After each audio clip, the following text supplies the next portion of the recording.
Children, online classes class 5th subject Hindi व्याकरण और पाठ 5। देखिए आपके पाठ 5 में क्या है, संज्ञा है।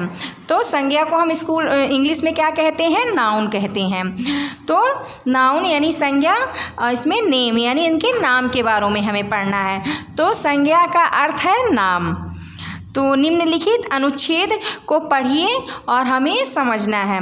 नदी के किनारे मेला लगा है, मेले में बड़ी भीड़ है, मेले में अखिल और उसकी बहन दिव्या नदी के आए हैं। अखिल के मित्र विपिन नितिन भी आए हैं। मेले की सुंदरता अत्यंत मनोहरी लग रही है। मेले में बहुत सी दुकानें हैं, एक आदमी खिलौने बेच रहा है। दिव्या ने एक सीटी, विपिन गुड़िया और नितिन ने बांसुरी खरीदी। अब देखिए आप इसमें जो संज्ञा होती है तो उसकी परिभाषा क्या होती है। जो संज्ञा होती है वह किसी वस्तु, प्राणी अथवा जाति के नाम को हम क्या कहते हैं, संज्ञा कहते हैं। तो संज्ञा में आपके पशु पक्षियों के नाम हो सकते हैं, स्थानों के नाम हो सकते हैं और आपके भावों के नाम भी हो जाते हैं। ये सब किस में आते हैं, आपके संज्ञा में आते हैं। तो देखिए प्राणियों के नाम इसमें कौन कौन से हैं, अखिल, दिव्या, विपिन, नितिन हैं। और स्थानों के नाम क्या है इसमें, स्थानों के नाम में नदी, मेला और दुकानें हैं। वस्तुओं के नाम में खिलौने, सीटी, गुड़िया, बांसुरी है। भावों के नाम में क्या है, भीड़, सुंदरता और मनोहारी। इन सभी का कोई न कोई नाम है। इन्हीं नामों को हम क्या कहते हैं, संज्ञा कहते हैं।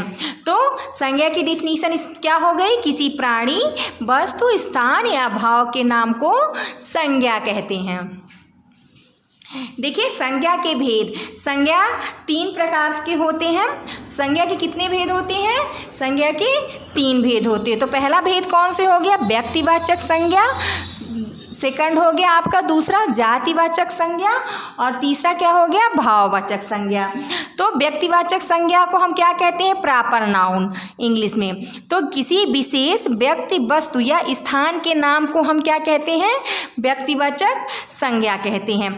जैसे क्या, कोई विशेष नाम कैसे, जैसे आपका दिल्ली हो गया, ये किसी का विशेष नाम होता है। उसी तरह आपका क्या हो गया, हिमालय हो गया और महात्मा गांधी।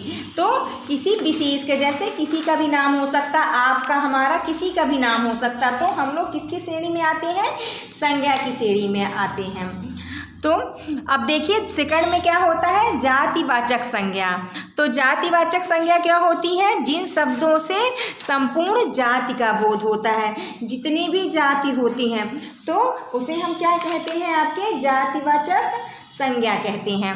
तो जैसे हाथी है, तो हाथी किसी एक चीज़ को थोड़ी हम कह रहे हैं, हाथी मतलब जितने हाथियों का आपका समूह है, सारे समूह को ये कॉमन वर्ड है। बिल्ली यानी जितनी भी बिल्लियाँ हैं हम सब के लिए कह रहे हैं, ये बिल्लियों का एक जाति होता है। शेर है तो ये आपकी एक जाति है जो हम किसी, और ये सब किसका बोध करा रहे हैं, ये सभी पशु जाति का बोध करा रहे हैं। इसलिए जातिवाचक में आपके पशुओं के नाम आ सकते हैं, जैसे आपके कुत्ता है, बंदर है, गाय हो गया, मोर, कौवा, गौरैया, ये सारे आपके जातिवाचक संज्ञा हैं।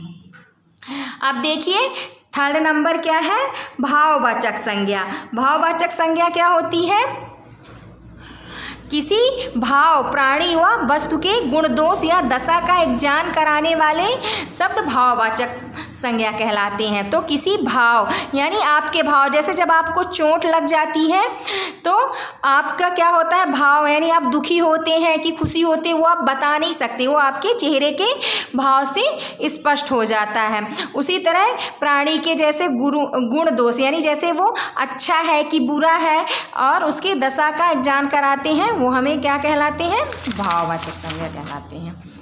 देखिए इसमें कुछ एग्जाम्पल यानी कुछ उदाहरण दिए हुए हैं। जैसे क्या है, गर्मी है। देखिए जैसे गर्मी आपको लगती है तो ये आपके क्या है, इसके गुण, दोष या दशा का बोध कराता है। जैसे मिठास है तो मिठास इसमें आ गया। वैसे बुढ़ापा है, बचपन, ये सारी चीज़ें क्या है आपके जातिवाचक संज्ञा में, आपके भाववाचक संज्ञा में आती हैं। तो आज हमने पाठ में क्या पढ़ा कि संज्ञा का अर्थ क्या होता है, नाम या सभी नाम जो होते हैं वो क्या कहलाते हैं, संज्ञा कहलाते हैं।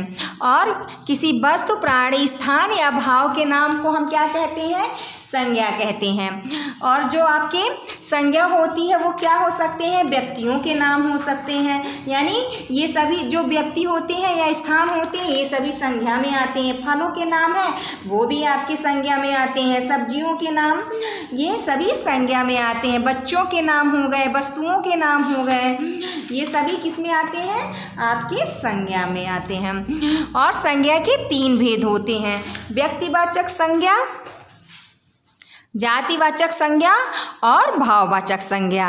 अब हमें क्या करना है, इसमें उचित विकल्प पर हमें सही का चिन्ह लगाना है।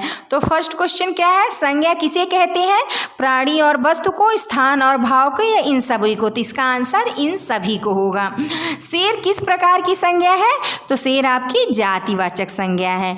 गरीबी किस प्रकार की संज्ञा है, तो गरीबी आपकी भाववाचक संज्ञा है। निम्नलिखित प्रश्नों के उत्तर हमें मौखिक में देना है, तो मतलब इसे लिखना नहीं है, मौखिक में देना। संज्ञा का अर्थ क्या है, तो संज्ञा का अर्थ नाम है, क्योंकि सभी नाम को हम संज्ञा कहते हैं। संज्ञा कितने प्रकार की होती है, तो संज्ञा 3 प्रकार की होती है, व्यक्तिवाचक, जातिवाचक और भाववाचक। व्यक्तिवाचक, जातिवाचक और भाववाचक के हमें 2-2 उदाहरण बताना है। तो व्यक्तिवाचक के महात्मा गांधी हो गए या जवाहरलाल नेहरू, जातिवाचक के क्या हो गया, हाथी हो गया या गाय हो गई, और भाववाचक का क्या हो जाएगा, बुढ़ापा हो जाएगा या बचपन हो गया।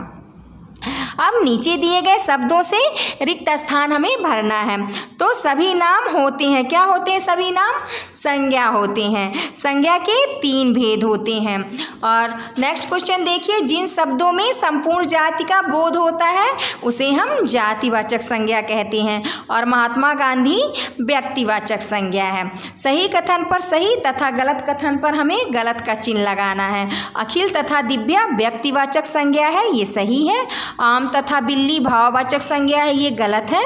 किसी व्यक्ति या वस्तु के गुण, दोष या दशा का ज्ञान कराने वाले शब्द भाववाचक संज्ञा कहलाते हैं, ये सही है। बुढ़ापा जातिवाचक संज्ञा है, ये आपका रॉन्ग है, यानी गलत है। देखिए ये आप लोगों के लिए दिया गया है, नीचे दी गई वर्ग पहेली से संज्ञा शब्द छाट कर उचित वर्ग में लिखना है। तो आप व्यक्तिवाचक, जातिवाचक, भाववाचक संज्ञा, इसको क्या है, इससे वर्ग पहेली से आपको ढूंढ के इसमें फिल करना है, यानी भरना है। तो ये आपका लेसन यहीं पे ख़त्म होता है। Thank you.